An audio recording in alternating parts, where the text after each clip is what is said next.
Hello all of you.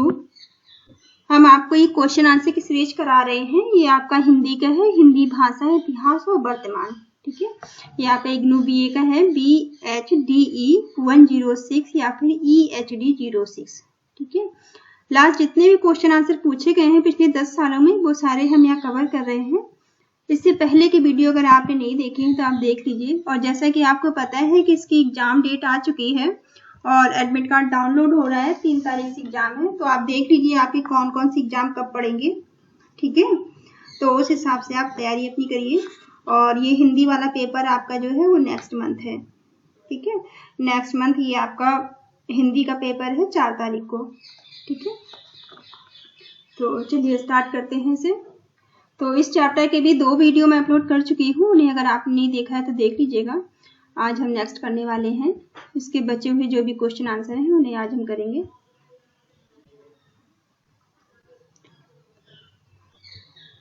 तो question 4 तक हो गया था, यहाँ पे हम क्वेश्चन 5 आज करने वाले हैं। ठीक है, 5th क्वेश्चन आपसे पूछा गया है, संपर्क भाषा हिंदी के विविध क्षेत्रों का वर्णन कीजिए। ठीक है, हम पूरा संपर्क भाषा वाला चैप्टर ही कर रहे हैं, तो आप इसको अगर वीडियो को 1-2 बार देख लेंगे तो आप अच्छे से कर पाएंगे इसके क्वेश्चन आंसर। तो आप ध्यान से 1-2 बार इसको देख लीजिएगा। दूसरा आपसे इस तरह से भी पूछा जा सकता है कि शैक्षिक क्षेत्र में संपर्क भाषा क्यों आवश्यक है। ठीक है, शैक्षिक क्षेत्र में संपर्क भाषा क्यों आवश्यक है। चलिए देखते हैं। संपर्क भाषा हिंदी के विविध क्षेत्रों का वर्णन इस प्रकार है।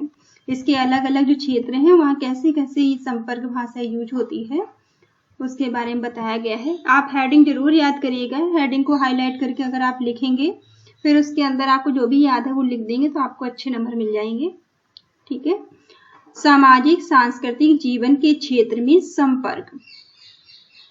हिंदी भाषा भारतीय जीवन में संपर्क की भाषा रही है। ठीक है, जो हिंदी भाषा है वो हमारे जीवन में एक संपर्क की भाषा रही है हमेशा से ही। आज भी ये हमारे सामाजिक सांस्कृतिक जीवन के कार्यकलापों की प्रमुख भाषा है। वाणिज्य, व्यापार, पर्यटन, धार्मिक, सांस्कृतिक, यात्राओं, रेडियो, टेलीविजन, सिनेमा आदि के द्वारा मनोरंजन तथा अन्य प्रकार के कार्यक्रमों, राष्ट्रीय संगीत, नाटक, महोत्सव आदि में ये व्यापक रूप से प्रचलित वैचारिक आदान प्रदान की भाषा है। देश भर में कहीं भी यात्रा करते समय हमें जिस भाषा का सर्वाधिक उपयोग मिलता है वह हिंदी ही है। कश्मीर से कन्याकुमारी तक और द्वारका से पुरी तक हिंदी भाषा से हमारा काम चल जाता है। ठीक है, आप देश में कहीं भी जाएं, कहीं भी आप ट्रैवल करते हैं, घूमते हैं या कहीं पर भी जाते हैं तो हिंदी से हम अपना काम चला लेते हैं। अतः सामाजिक जीवन में हिंदी जन स्वीकृत संपर्क भाषा है। ठीक है, सामाजिक जीवन में भी जो हिंदी हमारी है वो मेन भाषा बनी हुई है संपर्क की। दूसरा पॉइंट है शिक्षा के क्षेत्र में संपर्क की भाषा। अब अगर हम शिक्षा की बात करते हैं तो शिक्षा के क्षेत्र में किस तरह से हिंदी संपर्क की भाषा बनी हुई है। शिक्षा के क्षेत्र में संपर्क की भाषा जीवन के अन्य क्षेत्रों में संपर्क के लिए आधार निर्मित करती है। शिक्षा के क्षेत्र में भाषा की भूमिका 2 तरह की होती है, भाषा शिक्षण के रूप में तथा शिक्षण के माध्यम के रूप में। ठीक है, शिक्षा के क्षेत्र में जो भाषा की भूमिका है, संपर्क भाषा की भूमिका 2 तरह से है। पहला तो भाषा शिक्षण के रूप में। ठीक है, पहला तो भाषा शिक्षण के रूप में है, दूसरा शिक्षण के माध्यम के रूप में। संपर्क के उद्देश्य की पूर्ति की दृष्टि से दोनों समान हैं। ठीक है, संपर्क, अगर हम संपर्क के उद्देश्य को देखें तो संपर्क के उद्देश्य की पूर्ति की दृष्टि से ये दोनों ही समान हैं। हमारी शिक्षा नीति के अंतर्गत माध्यम के रूप में विभिन्न क्षेत्रों का प्रादेशिक भाषा अथवा हिंदी या अंग्रेजी को अपनाने का प्रावधान है। इसके अनुसार प्राथमिक स्तर पर शिक्षा का माध्यम मातृभाषा ही रखा गया है या रखा जा सकता है। इंपॉर्टेंट पॉइंट है, आप ध्यान रखेंगे कि जो प्राथमिक स्तर पर है वो जो वहाँ की मातृभाषा को ही शिक्षा का माध्यम रखा जा सकता है। दूसरा है माध्यमिक स्तर पर, ठीक है। माध्यमिक स्तर पर तीनों भाषाओं की शिक्षा अनिवार्य है, ठीक है। अगर हम अब बात करते हैं माध्यमिक स्तर पर तो 3 भाषाओं की शिक्षा यहाँ अनिवार्य हो जाती है। पहला है प्रादेशिक भाषा, ठीक है। प्रादेशिक भाषा उस स्थिति में जब मातृभाषा ही प्रादेशिक भाषा नहीं है और मातृभाषा है। दूसरा है हिंदी प्रदेश में अथवा अन्य भारतीय भाषा।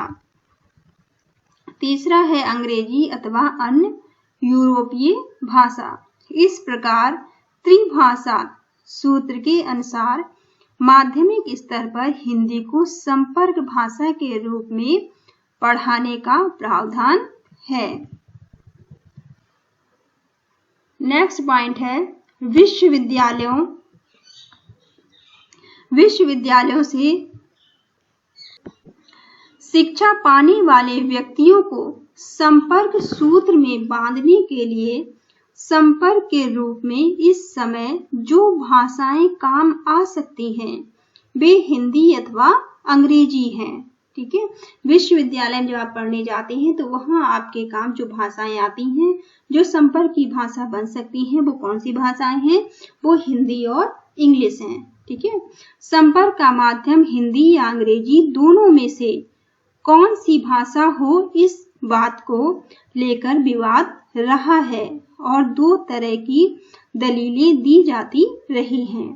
अंग्रेजी के पक्षधर लोगों का मत है कि अंतर्राष्ट्रीय स्तर पर प्रयुक्त होने के कारण अंग्रेजी को शैक्षिक संपर्क भाषा बनाकर हम अंतर्राष्ट्रीय संपर्क में भागीदारी कर सकते हैं।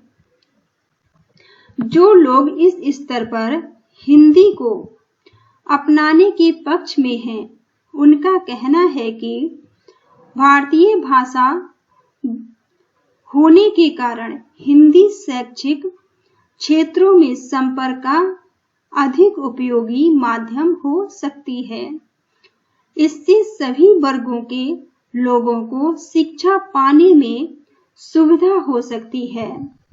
इसके अतिरिक्त यदि यह शैक्षिक संपर्क की माध्यम भाषा होगी तो इससे विभिन्न भारतीय भाषाओं में परस्पर आदान प्रदान की प्रक्रिया को बढ़ावा मिलेगा तथा सभी भारतीय भाषाएं विभिन्न विषयों के नए से नए ज्ञान से जुड़ेंगी। नेक्स्ट पॉइंट है इसमें प्रशासनिक क्षेत्रों में संपर्क की भाषा के रूप में हिंदी। अब प्रशासनिक क्षेत्रों में हिंदी किस तरह से संपर्क की भाषा बनी हुई है? प्रशासनिक क्षेत्रों का संपर्क सरकारी कामकाज के रूप में होता है, ठीक है। प्रशासनिक क्षेत्र जो है इनका किससे संबंध है? सरकारी कामकाज से। अतः इस क्षेत्र में संपर्क की भाषा वही भाषा होती है जिसे राजभाषा बनाया जाए। राजभाषा वह भाषा होती है जिसका प्रयोग देश की शासन व्यवस्था को चलाने के लिए किया जाता है। इस दृष्टि से इसे सरकारी कामकाज की भाषा भी कहा जा सकता है। राजभाषा का प्रयोग सरकारी पत्र व्यवहार, प्रशासन, न्याय व्यवस्था तथा सार्वजनिक कार्यों के लिए होता है। इन कार्यों के प्रधान क्षेत्र मुख्यतः 3 हैं।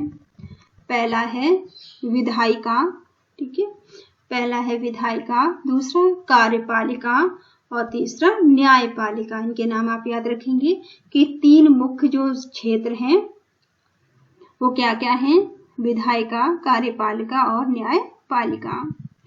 इस तरह प्रशासनिक संपर्क की भाषा का प्रयोग कानून बनाने, अध्यादेश जारी करने, आदेश निकालने, नियम बनाने, प्रतिवेदन, ज्ञापन, सूचना आदि प्रसारित करने, बजट तथा वित्तीय कामकाज, न्यायिक एवं शासकीय कार्यवाही और निर्णय तैयार करने हेतु होता है, करने के लिए किया जाता है।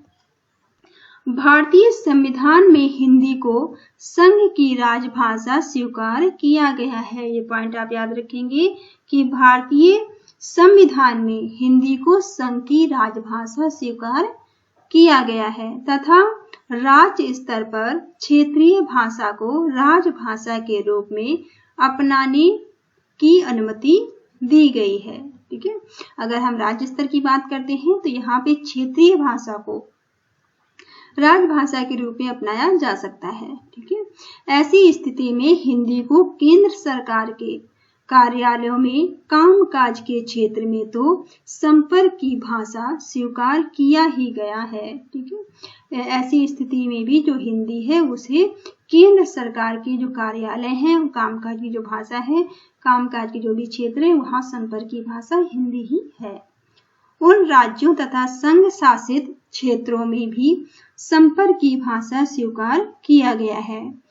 जो हिंदी भाषी हैं अथवा जिन्होंने हिंदी को राजभाषा के रूप में अपनाया है, हिंदी को संपर्क भाषा के रूप में अपनाने में कर्मचारियों की असुविधाओं का समाधान करने की दृष्टि से हिंदी के प्रशिक्षण की व्यवस्था की गई है। ठीक है, हिंदी के प्रशिक्षण की व्यवस्था की गई है। अगर किसी को हिंदी में कठिनाई होती है तो गृह मंत्रालय के राजभाषा विभाग की हिंदी शिक्षण योजना के अंतर्गत उन कर्मचारियों के हिंदी शिक्षण का प्रावधान है जिन्हें हिंदी का कार्य साधक ज्ञान नहीं है। इसके अतिरिक्त राजभाषा विभाग का केंद्रीय हिंदी प्रशिक्षण संस्थान नामक विभाग भी इस कार्य के लिए स्थापित किया गया है। अखिल भारतीय सेवाओं में भर्ती होने वाले अधिकारियों की परीक्षा के दौरान दिए जाने वाले प्रशिक्षण के अंतर्गत भी हिंदी शिक्षण का प्रावधान है। मसूरी स्थित लाल बहादुर शास्त्री प्रशासन अकादमी के प्रशिक्षण केंद्र में इसकी व्यवस्था है। ठीक है, तो ये आप याद रखेंगे। ये आपका 5th क्वेश्चन कंप्लीट होता है यहाँ पे। नेक्स्ट क्वेश्चन आपका है 6। ठीक है, हिंदी के अखिल भारतीय स्वरूप का वर्णन कीजिए। नेक्स्ट क्वेश्चन आपसे पूछा गया है कि हिंदी के अखिल भारतीय स्वरूप का वर्णन कीजिए। तो हिंदी के अखिल भारतीय स्वरूप का वर्णन इस प्रकार है। भारतीय संविधान के अनुच्छेद 351 में दी गई व्यवस्था। ठीक है, जो भारतीय संविधान है इसके अनुच्छेद 351 में जो व्यवस्था दी गई है, हिंदी को प्रशासनिक क्षेत्र में संपर्क की भाषा के रूप में अपनाने के उद्देश्य से इसे संघ की राजभाषा बनाया गया है। ठीक है, तो इसे संघ की राजभाषा बनाया गया है। किस उद्देश्य से बनाया गया है? प्रशासनिक क्षेत्रों में संपर्क के लिए। ठीक है, इसके लिए भारतीय संविधान के अंतर्गत व्यवस्था की गई है। राजभाषा संबंधी उपलब्ध भारतीय संविधान के अनुच्छेद 343 से 351 में दिए गए, ये आप अनुच्छेद याद रखेंगे, 343 से लेकर 351 तक जो अनुच्छेद दिए गए हैं, इनमें अनुच्छेद 351 हिंदी के विकास और प्रसार की व्यवस्था से संबंधित। ठीक है, तो जो अनुच्छेद 51 है वो किससे संबंधित है? हिंदी के प्रसार की व्यवस्था से ये संबंधित है, इसके विकास और प्रसार से। संविधान के अनुच्छेद 351 में हिंदी भाषा के विकास के लिए निर्देश दिए गए कि संघ का यह कर्तव्य होगा कि वह हिंदी भाषा का प्रसार बढ़ाए, उसका विकास करे, ताकि वह भारत की सामाजिक सांस्कृतिक के सभी तत्वों की अभिव्यक्ति का माध्यम बन सके और इसकी प्रकृति के हस्तक्षेप के लिए बिना हिंदुस्तानी और 8वीं अनुसूची के, जो 8वीं अनुसूची आप याद रखें कि 8वीं अनुसूची विनिर्दिष्ट भारत की अन्य भाषाओं के प्रयुक्त रूप, शैली और पदों को आत्मसात करते हुए और जहां आवश्यक या वांछनीय हो वहां उसके शब्द भंडार के लिए मुख्यतः संस्कृत से और गौणतः अन्य भाषाओं से शब्द ग्रहण करते हुए उसकी समृद्धि सुनिश्चित करे। ठीक है, पूरा कहने का मतलब ये है कि जो हिंदी भाषा हमारी है इसे समृद्ध बनाने के लिए यहाँ कह रहे हैं कि जो दूसरी भाषाएं हैं, दूसरी भाषा शैली है, चाहे वो संस्कृत हो चाहे उर्दू हो, वहां से भी जो भी अच्छे शब्द लगते हैं, उपयोगी लगते हैं, उन्हें हम हिंदी में ला सकते हैं। ठीक है, संविधान में किए गए इस प्रावधान को ध्यान से पढ़ने पर हम पाते हैं कि उपयुक्त निर्देश में हिंदी के विकास और प्रसार की जिम्मेदारी संघ सरकार को सौंपी गई है।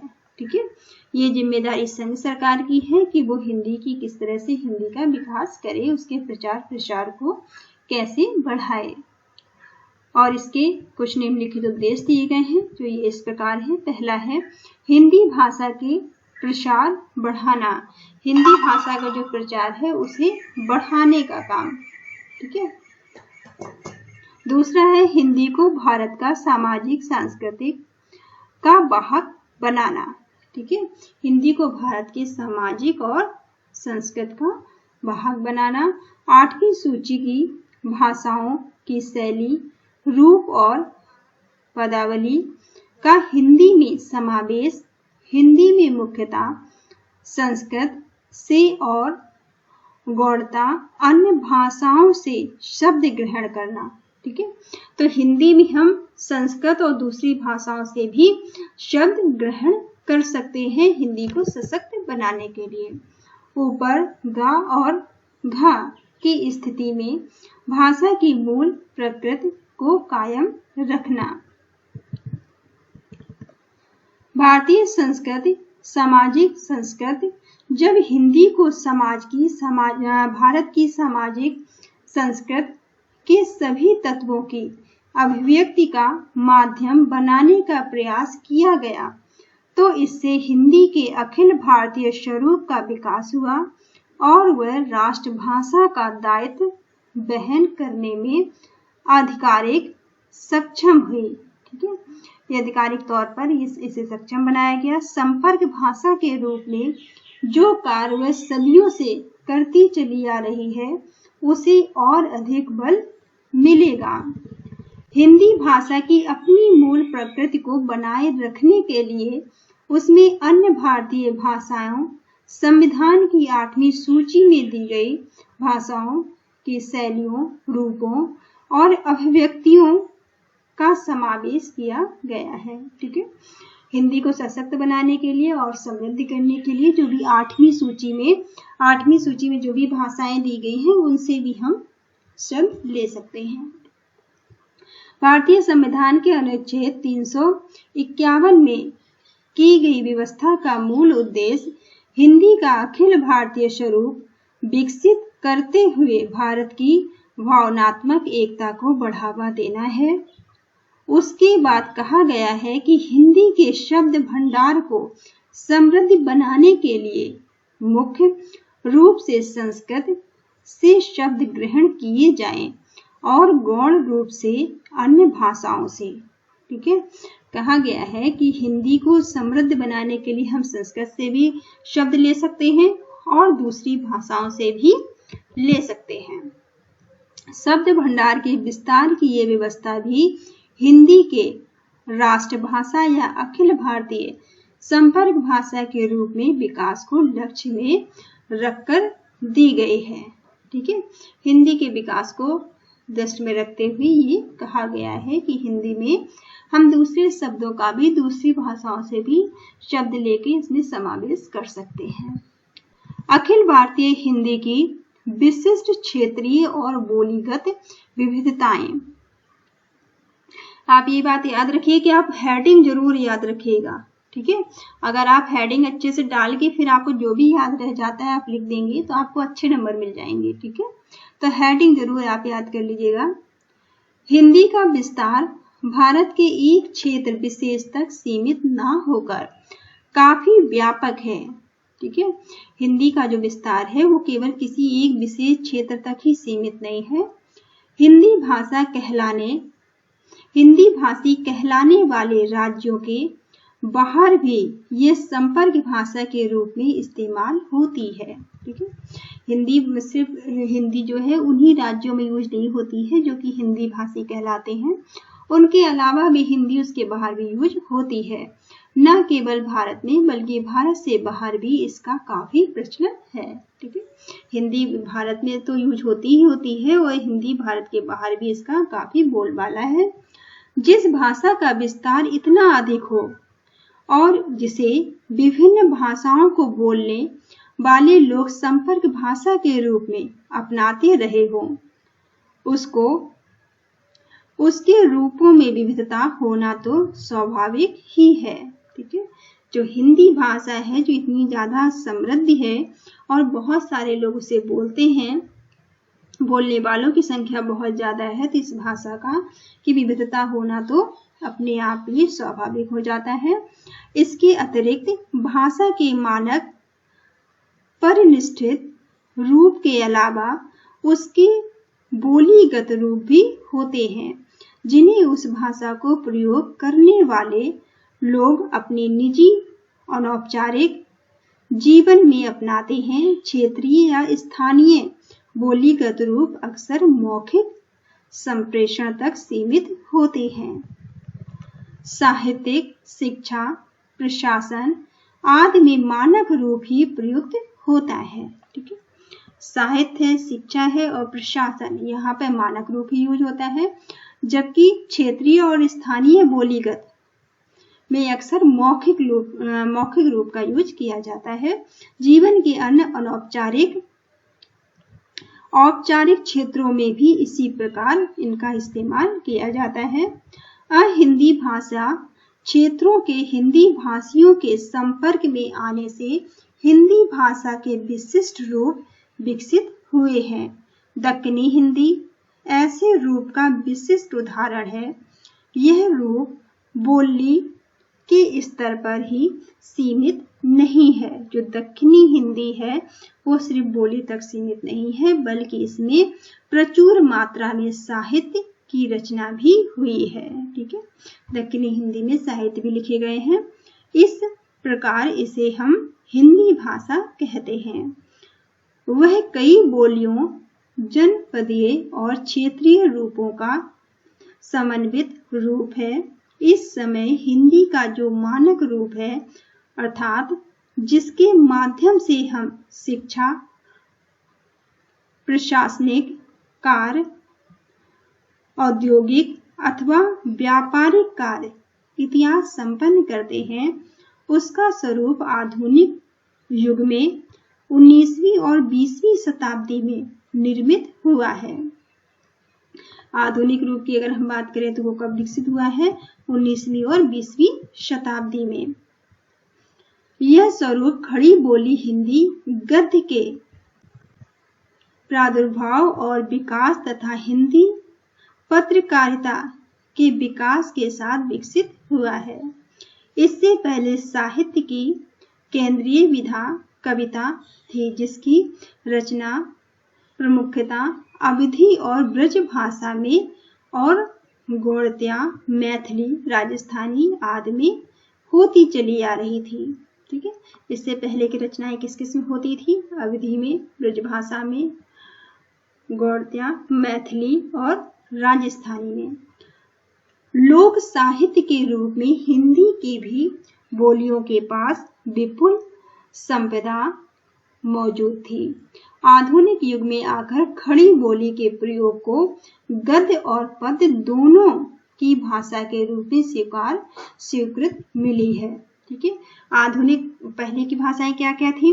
पहले तो जो ब्रज भाषा थी, अवधी थी और मैथिली, राजस्थानी, ये सब भाषाएं थी। लेकिन आधुनिक युग के आते आते खड़ी बोली, जो खड़ी बोली का प्रयोग हुआ है, आधुनिक युग में आते खड़ी बोली का प्रयोग गद्य और पद्य दोनों भाषाओं के रूप में स्वीकार किया गया है।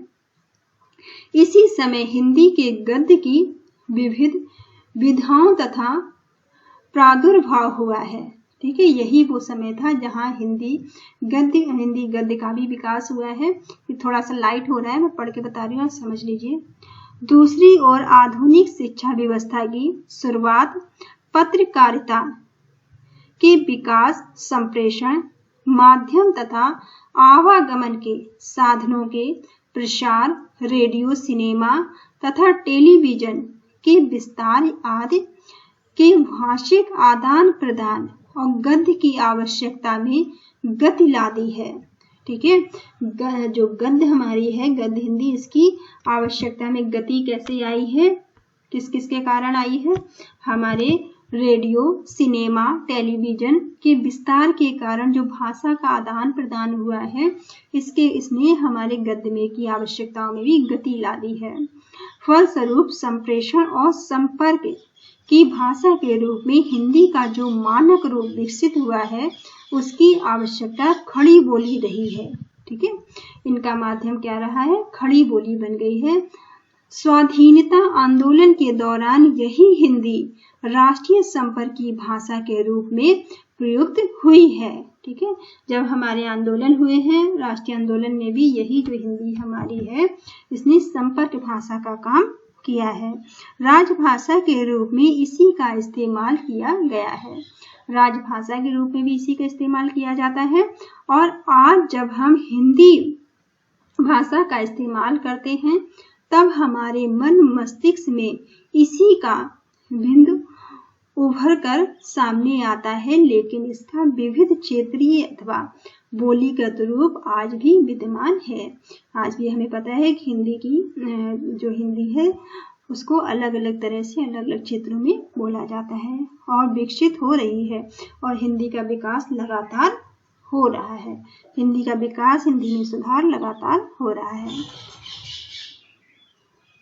हम मौखिक संपर्क के दौरान तो देखते ही हैं, सृजनात्मक साहित्यिक रचनाओं, खास तौर पर कहानी, उपन्यास आदि में, फिल्मों, दूरदर्शन कार्यक्रमों, रेडियो कार्यक्रमों आदि में भी इसका प्रयोग देखने को मिलता है।